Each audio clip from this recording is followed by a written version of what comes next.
بہار آئی ہے اس وقت خزاں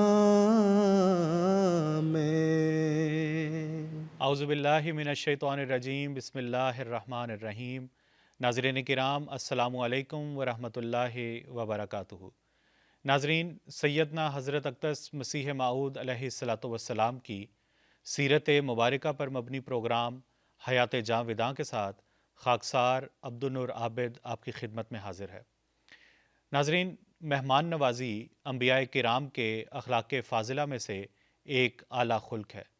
قرآن کریم میں حضرت ابراہیم علیہ السلام کے مہمانوں کا ذکر موجود ہے کہ جب وہ آپ کی خدمت میں حاضر ہوئے تو آپ نے کس طرح ان کی خاطر مدارت کی۔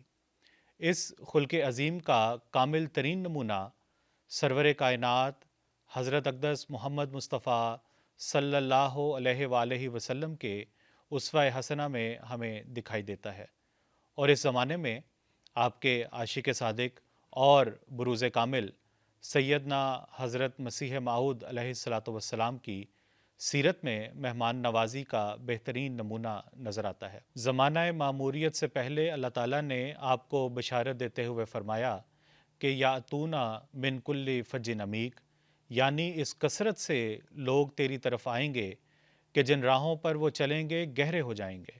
نیز الہاماً فرمایا لا تسائر لخلق اللہ ولا تسأم من الناس، یعنی اللہ تعالیٰ کی مخلوق سے روح گردانی نہ کر اور لوگوں کے ملنے سے نہ تھک۔ پس آپ اس حکم الہی پر ہمیشہ کاربند رہے اور اکرام ضیف کا خلق آپ میں کمال تک پہنچا ہوا تھا۔ چنانچہ آج کے پروگرام میں ہم حضرت اقدس مسیح موعود علیہ الصلاۃ والسلام کی مہمان نوازی کا تذکرہ کریں گے، جس میں میرے ساتھ مکرم حافظ مجیب احمد صاحب اور مکرم فرحان حمزہ قریشی صاحب شامل گفتگو ہوں گے۔ حافظ مجیب صاحب، السلام علیکم۔ حضرت مسیح موعود علیہ الصلاۃ والسلام کی مہمان نوازی کے بارے میں کچھ بات کریں۔ جی، حضرت مسیح موعود علیہ السلام اپنے مہمانوں کا خاص خیال خود فرمایا کرتے تھے۔ روایت میں آتا ہے کہ موسم کے مطابق چائے، لسی یا شربت کا جب بھی حضرت مسیح موعود علیہ السلام کے پاس کوئی مہمان آتا تو آپ ان چیزوں کا انتظام کیا کرتے تھے، اور اس کے بعد آپ فرمایا کرتے تھے کہ جلد کھانے کا انتظام کیا جائے، اور اگر کھانے کا انتظام جلدی نہ کیا جا سکتا تو پھر آپ فرماتے کہ دودھ یا کوئی نرم غذا لائی جائے، غرض کہ کوئی نہ کوئی چیز مہمانوں کو جلد مہیا کی جائے۔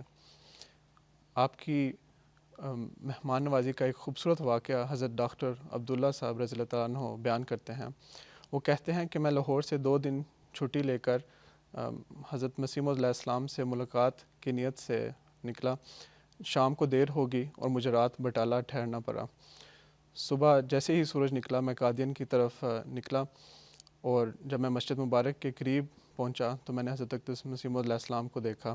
حضور نے بھی مجھے پہچان لیا اور میرے پاس تشریف لے آئے، اور حضور نے میرے سے پوچھا کہ کیسے آئے ہو۔ میں نے بتایا کہ اس طرح میں بٹالہ میں رات گزار کر آج صبح ہی قادیان ابھی آیا ہوں۔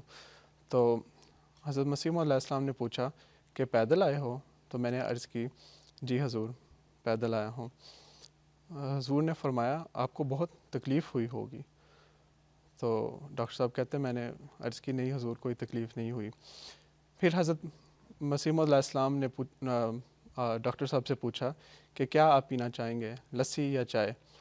تو ڈاکٹر صاحب کہتے ہیں میں نے کہا حضور کسی چیز کی ضرورت نہیں ہے، لیکن حضور نے فرمایا کہ تکلف کی کوئی ضرورت نہیں ہے۔ ہمارے گھر پر ایک گائے ہے جو تھوڑا سا دودھ دیتی ہے، اور ہمارے گھر والے دوسرے شہر گئے ہوئے ہیں، تو آپ بلا تکلف بتائیں آپ کیا پینا چاہتے ہیں۔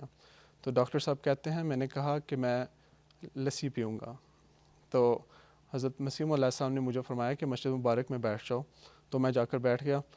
تھوڑی دیر بعد میں دیکھتا ہوں کہ بیت الفکر کے دروازے کھلتے ہیں، اور حضرت اقدس مسیح موعود علیہ السلام خود ایک ہانڈی میں لسی، گلاس اور الگ برتن میں نمک، یہ سب چیزیں اٹھا کر میرے پاس تشریف لے کر آتے ہیں، اور خود اپنے دست مبارک سے مجھے لسی ڈال کے دینے لگتے ہیں۔ تو میں نے پھر حضور کا ہاتھ پکڑ لیا اور میں نے خود لسی ڈالی. تو ڈاکٹر صاحب کہتے ہیں پھر کچھ اور دوست آگے اور ہم سب نے مل کر وہ لسی پی جو حضور خود لے کر آئے تھے. پھر جب ہم سب نے اسے پی لیا تو حضور نے وہ سب برتن اکٹھے کر کر حضور واپس گھر پر لے گئے. تو یہ ایک خوبصورت واقعہ حضرت مسیح علیہ السلام کی محبت، شفقت اور مہمان نوازی کا ہمیں ملتا ہے.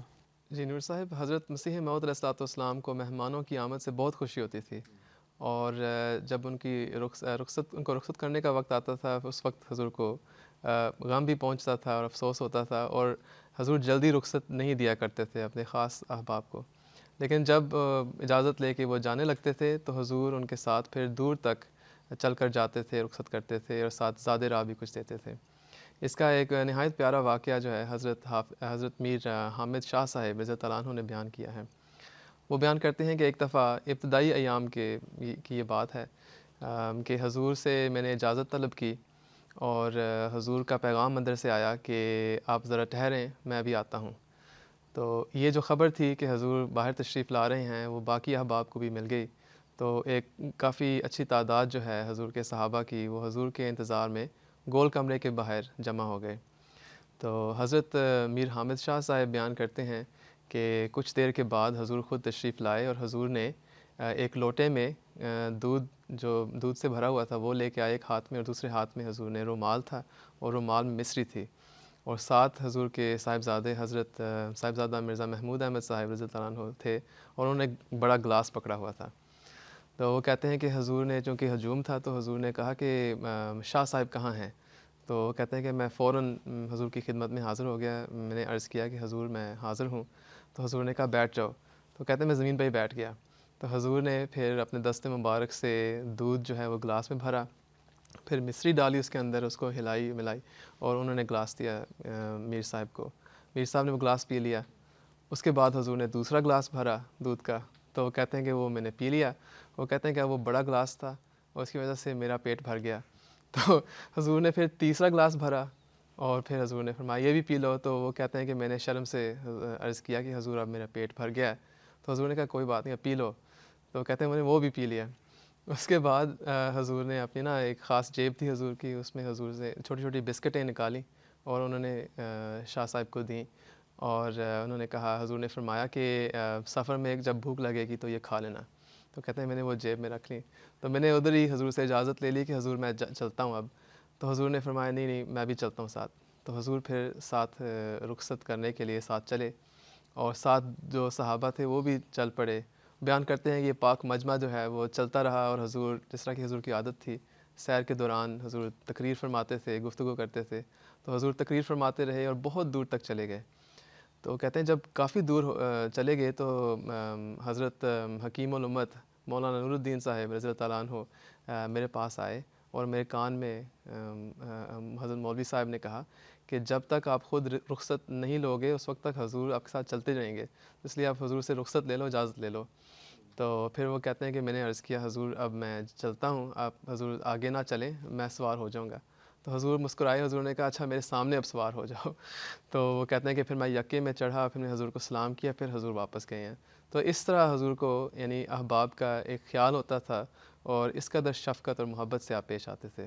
بالکل فرحان صاحب، حضرت مسیح علیہ الصلوۃ والسلام جب بھی کوئی مہمان آتا تو کوشش کیا کرتے تھے کہ ان کی تمام جو ضروریات ہیں، بے شک ادنا سی کوئی خواہش بھی ہو اس کا بھی احترام کریں اور اس کو پورا کرنے کی حضور کوشش کیا کرتے تھے. ایک صحابی کا ذکر ملتا ہے، کہتے ہیں کہ جب ہم نے شروع میں حضرت مسیح موعود علیہ الصلوۃ والسلام کا نام سنا تو ہمیں یہ خواہش پیدا ہوئی کہ ہم جا کر دیکھیں قادیان میں کہ اس زمانے میں وہ کون شخص ہے جس نے یہ دعویٰ کیا ہے کہ اس زمانے میں اللہ تعالیٰ مجھ سے بات کرتا ہے. تو چنانچہ وہ کہتے ہیں کہ ہم قادیان میں حضرت مسیح موعود علیہ الصلوۃ والسلام کو ملنے گئے. ابھی یہ نبوت کے دعوے سے قبل کی بات ہے. تو کہتے ہیں کہ حضور ہمیں بڑی محبت سے، بڑے اتفاق سے ملے ہیں. اور پھر اپنا ایک واقعہ بھی لکھتے ہیں، کہتے ہیں کہ مجھے پان کھانے کی ایک بڑی بری عادت تھی. تو کہتے ہیں کہ امرتسر میں تو مجھے پان مل گیا، لیکن جب میں بٹالہ آیا اور قادیان تو وہاں پہ کوئی اس طرح کا بندوبست نہیں تھا. تو کہتے ہیں کہ میں نے 4 الائچی کھا لی اور صبر کر لیا اس پہ. لیکن کہتے ہیں کہ میرے ایک دوست تھے، انہوں نے ایک کام یہ کیا کہ حضرت مسیح علیہ السلام کو بتا دیا کہ یہ جو صاحب ہیں ان کو پان کھانے کی عادت ہے. تو کہتے ہیں کہ حضرت مسیح علیہ السلام نے پھر بندہ بھیجا گرداسپور، اور وہاں سے کچھ پان ان صاحب کے لیے منگوائے، اور کہتے ہیں کہ کس طرح حضور نے ایک ادنا سی جو خواہش تھی اس کو بھی پورا کیا اور اس ضرورت کو بھی پورا کرنے کی کوشش کی۔ اسی طرح لنگر خانے میں جب مختلف مہمان آیا کرتے تھے تو حضرت مسیح علیہ السلام کی یہ عادت تھی، بلکہ حضور اپنے جو لنگر خانے کے جو خدام تھے ان کو یہ بتایا کرتے تھے، خاص اہتمام کرنے کا حکم دیا کرتے تھے کہ دیکھو مہمان جس ملک سے ہو یا جس مذاق کا ہو، جس مزاج کا ہو، اس کے مطابق کھانا پکانے کی کوشش کیا کرو۔ مثلاً بعض لوگ ہیں جو چاول پسند کرتے ہیں مدراس کے یا کشمیر کے یا بنگلہ دیش وغیرہ کے، تو حضور فرمایا کرتے تھے کہ ایسے لوگ جو چاول کھانے کے شوقین ہیں تو کوشش کیا کریں چاول بنا دیا کریں۔ اسی طرح حیدرآباد کے خاص جو تعلق رکھنے والے احباب ہیں وہ ترش سالن پسند کرتے ہیں، تو حضور نے فرمایا تھا کہ ایسا کیا کریں کہ ترش جو کھانے ہیں وہ بنانے کی کوشش کیا کریں۔ پھر فرمایا کرتے تھے کہ اگر صحت قائم رہے گی تو پھر ہی دین کی باتیں سیکھیں گے۔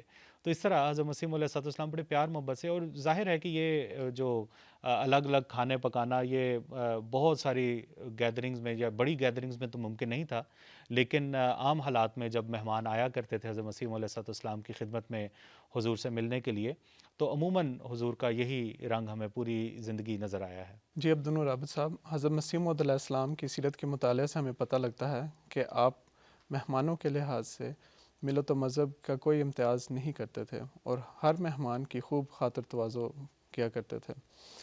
چنانچہ 1902 کا واقعہ ہے، حضرت شیخ یعقوب علی عرفانی صاحب رضی اللہ تعالیٰ عنہ لکھتے ہیں کہ ایک ہندو سادھو حضرت مسیح موعود علیہ السلام سے ملنے آیا، اور جب اس نے آپ سے ملاقات کی تو آپ نے فرمایا یہ ہمارا مہمان ہے، اس کے لیے کھانا تیار کیا جائے۔ تو عام طور پر جو احمدی احباب تھے ان کی رہائش کا انتظام تو لنگر خانہ کے قریب ہی احاطہ میں کیا جاتا تھا، لیکن جو غیر جماعت احباب تھے ان کا کہیں اور انتظام کیا جاتا تھا ان کی ضروریات کے مطابق۔ تو اس موقع پر بھی حضرت مسیح علیہ السلام نے ایک شخص کو فرمایا کہ اس ہندو کے لیے کسی اور ہندو دوست کے گھر رہائش کا انتظام کیا جائے۔ تو جو بھی مہمان حضرت مسیح علیہ السلام کے پاس آتا، جیسا کہ ابھی ذکر کیا گیا، حضور خاص توجہ کے ساتھ اس کی راحت و آرام کی فکر کرتے، اور پوری کوشش آپ کی ہوتی تھی کہ وہ ہر قسم کے آرام اور سکونت میں وہ رہے۔ حضور فرماتے تھے کہ مہمان کا دل شیشے کی طرح ہوتا ہے، اس کی رعایت کرنی چاہیے اور خاص توجہ کرنی چاہیے۔ اور آپ اپنے خدام سے بار بار تاکید کیا کرتے تھے کہ مہمانوں کو کسی بھی قسم کی مشکل میں نہیں پڑنا چاہیے، اور یہی وجہ تھی کہ آپ نے تا حیات لنگر خانے کا انتظام اپنی نگرانی میں ہی رکھا، اور آپ کی ہمیشہ یہ کوشش ہوتی تھی کہ مہمان کسی بھی قسم کی مشکل میں نہ پڑے اور راحت و آرام میں رہے۔ جی حافظ صاحب، حضرت مسیح موعود علیہ السلام کی یہ عادت ہوا کرتی تھی کہ جب بھی حضور کے پاس کوئی مہمان آتا تو بالکل حضور بے تکلف ہو کر اسے ملا کرتے تھے اور اس کی خدمت کرنے کی کوشش کیا کرتے تھے۔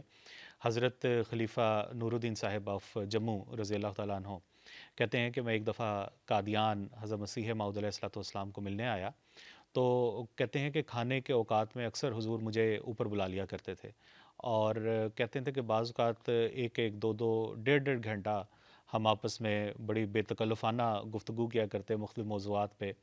پھر ایک اور واقعہ بھی بیان کرتے ہیں، کہتے ہیں کہ ایک دفعہ حضرت مسیح علیہ السلام ایک چائے دانی، جس کو چینک بھی کہتے ہیں، چائے بھر کے اس میں وہ لے آئے، اور آتے ہی حضور نے فرمایا کہ خلیفہ صاحب یہ آپ کے لیے اور میرے لیے ہے بس۔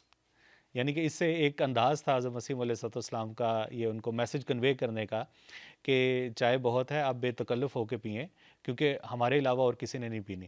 کیونکہ ان کا تعلق کشمیر سے تھا، اور حضور کا یہ خیال پیدا ہوا کہ چونکہ کشمیر میں چائے زیادہ پی جاتی ہے تو اس لحاظ سے یہ نہ ہو کہ ہمارے جو مہمان ہیں وہ زیادہ چائے پینے کے عادی ہوں اور ہم ان کے لیے کم کا انتظام کریں، یا وہ تکلف میں آ کر کم چائے پئیں۔ تو ہم نے حضرت مسیح علیہ السلام نے آتے ہی یہ فرما دیا کہ یہ چائے موجود ہے، یہ صرف ہم دونوں نے ختم کرنی ہے۔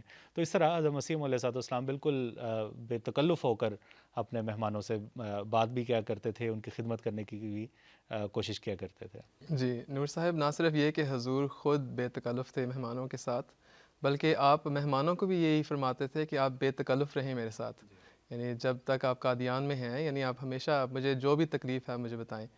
تو ایک واقعہ ہمیں ملتا ہے شیخ عبدالحق صاحب کا۔ شیخ عبدالحق صاحب جو ہیں وہ ایک زمانے میں عیسائی ہو گئے تھے، اور یہ لاہور میں طالب علم تھے۔ تو جو طالب علمی کے زمانے میں ہی انہوں نے حضرت صاحب کی کچھ کتابیں پڑھیں، یا غالباً کچھ اشتہار پڑھے، تو حضور کی خدمت میں انہوں نے لکھا کہ میں حضور سے ملنا چاہتا ہوں۔ تو حضور نے فرمایا کہ آپ ضرور آئیں، مگر 2 ماہ کے لیے آئیں کم از کم۔ تو حضور چاہتے تھے کہ لوگ زیادہ آپ کے پاس رہیں۔ تو جب وہ آئے قادیان تو اس وقت بہت سارے مہمان آئے ہوئے تھے، غالباً 10 سالانہ کے ایام تھے، اور حضور کی طبیعت بھی کچھ ناساز تھی۔ لیکن ناسازی طبع کے باوجود حضور روزانہ سیر کے لیے نکلتے تھے اور احباب سے بات کرتے تھے اور ان کا حال پوچھتے تھے۔ تو وہ کہتے ہیں کہ جب حضرت صاحب نے، حضرت مسیح علیہ السلام نے ملاقات کی، تو ان سے ملاقات ہوئی، تو حضور نے فرمایا ان کو کہ آپ مہمان ہیں، اور مہمان وہی آرام میں رہتا ہے جو تکلف نہیں کرتا۔ تو اس لیے آپ جو بھی آپ کو تکلیف ہو وہ آپ مجھے بتائیں، جو بھی ضرورت ہو تو ہم انشاءاللہ اس کو دیکھیں گے۔ اس طرح حضور نے ان کو فرمایا۔ تو روزانہ سیر کے لیے جاتے تھے، تو جو دیکھنے والے ہیں ایک راوی وہ بیان کرتے ہیں کہ حضور سیر سے واپس آ کر تقریباً روزانہ جب تک وہاں پر شیخ صاحب رہے، حضور پوچھتے رہے کہ آپ ٹھیک ہیں، آپ کو کسی چیز کی ضرورت تو نہیں ہے، اور فرماتے کہ آپ میرے مہمان ہیں اور مہمان نوازی میرا فرض ہے۔ اور فرمایا کرتے تھے کہ ہو سکتا ہے کہ چونکہ بہت لوگ آئے ہوئے ہیں کوئی تکلیف آپ کو پہنچے، لیکن اگر ہو تو آپ مجھے بتا دیا کریں، میں اندر رہتا ہوں، مجھے پتہ نہیں چلتا، لیکن اگر آپ زبانی نہ کہنا چاہیں تو آپ لکھ کے مجھے دے دیا کریں۔ تو اس حد تک حضور اپنے مہمانوں کا خیال رکھتے تھے۔ بڑے خوبصورت انداز میں جو حضور نے ان کو اس طرف راغب بھی کیا اور توجہ بھی دلائی۔ ناظرین کرام، حضرت اقدس مسیح موعود علیہ الصلاۃ والسلام کی مہمان نوازی کے بارے میں ہم نے چند روایات کا ذکر کیا ہے۔ آخر پر مہمانوں کی خاطرداری اور ان کی مہمان نوازی کے متعلق حضور علیہ الصلاۃ والسلام کے ارشاد کے ساتھ ہم اپنے اس پروگرام کو ختم کرتے ہیں۔ حضور علیہ الصلاۃ والسلام لنگر خانے کے محتمم کو تاکید کرتے ہوئے یہ فرماتے ہیں کہ لنگر خانے کے محتمم کو تاکید کر دی جاوے کہ وہ ہر شخص کی احتیاج کو مد نظر رکھے۔ کسی کے میلے کپڑے وغیرہ دیکھ کر اس کی تواضع سے دستکش نہ ہونا چاہیے، کیونکہ مہمان تو سب یکساں ہی ہوتے ہیں، اور جو نئے ناواقف آدمی ہیں تو ہمارا حق ہے کہ ان کی ہر ایک ضرورت کو مد نظر رکھیں۔ بعض وقت کسی کو بیت الخلاء کا ہی پتہ نہیں ہوتا تو اسے سخت تکلیف ہوتی ہے، اس لیے ضروری ہے کہ مہمانوں کی ضروریات کا بڑا خیال رکھا جاوے۔ جن لوگوں کو ایسے کاموں کے لیے قائم مقام کیا ہے، یہ ان کا فرض ہے کہ کسی قسم کی شکایت نہ ہونے دیں۔ وآخر دعوانا ان الحمد للہ رب العالمین۔ السلام علیکم ورحمۃ اللہ وبرکاتہ۔